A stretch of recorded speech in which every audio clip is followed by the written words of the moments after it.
All right, Nick, let's talk about the Atlanta Falcons. I think the main thing everyone has been talking about is Michael Penix Jr. And while that is exciting, and I think that is the biggest news surrounding the Falcons, I think this move in the draft kind of made everybody turn a blind eye to what the Falcons were actually doing because they came into this draft with a clear cut game plan. They executed the game plan, and I think they did an extremely good job. Everyone's talking about Michael Penix Jr., but today, let's talk about the Falcons' game plan for this draft and just what they cooked up and how they're able to execute.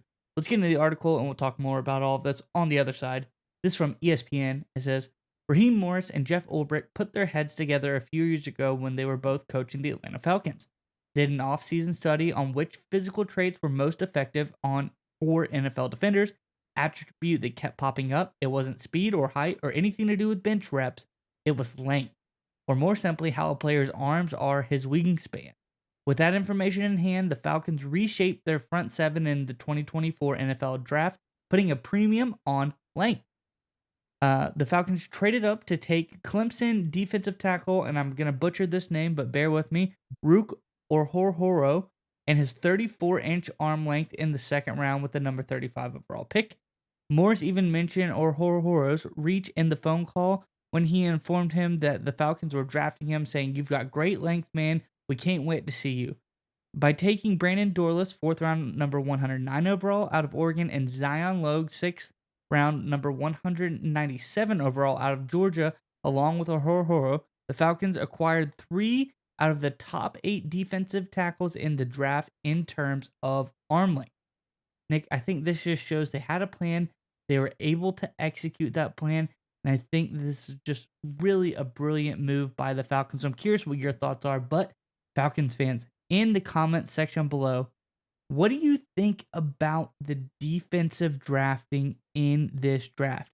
Which one of these guys do you think is going to make the most immediate impact? Obviously, guy in the second round probably seems like the most, but some of these other guys are very intriguing as well. Let us know out of the defensive group. Let's shy away from Michael Penix. What do you think about this draft, and who do you think is going to be the most effective in comment section below? But Nick, what do you think about the Falcons? When I first read this report, I was very interested and intrigued because we don't really think about length as being a critical component. But the reality is, if you want to make plays, if you're trying to get sacks, batted balls, all that kind of thing, tackle for loss, length is incredibly important.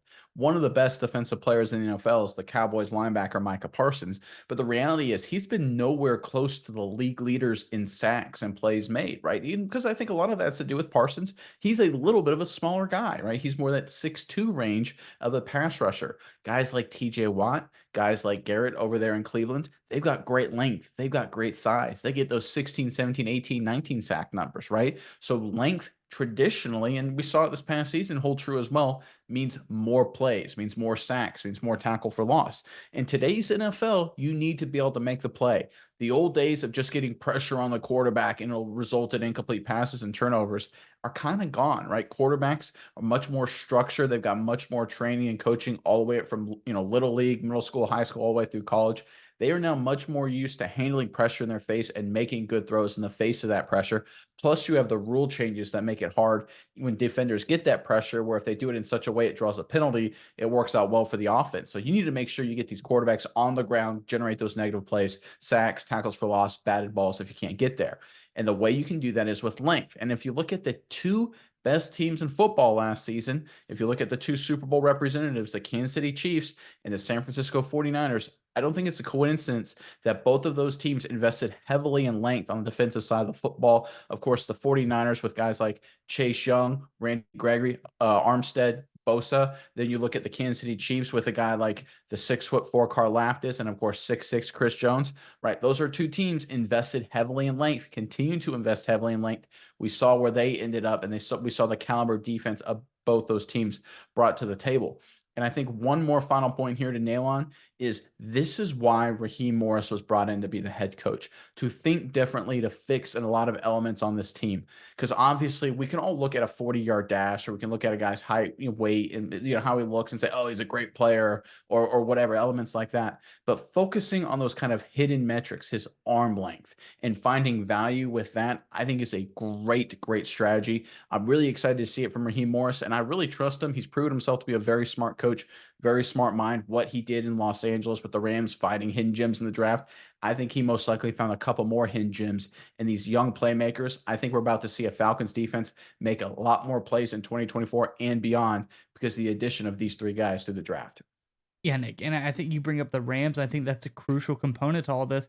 As we go back to the draft, the Rams, when Morris was a part of that team as well, they were big for, looking at key components that nobody else was really keying in on. We know the Puka Nakua one, just the speed that he put on tape. He's not a 40 guy.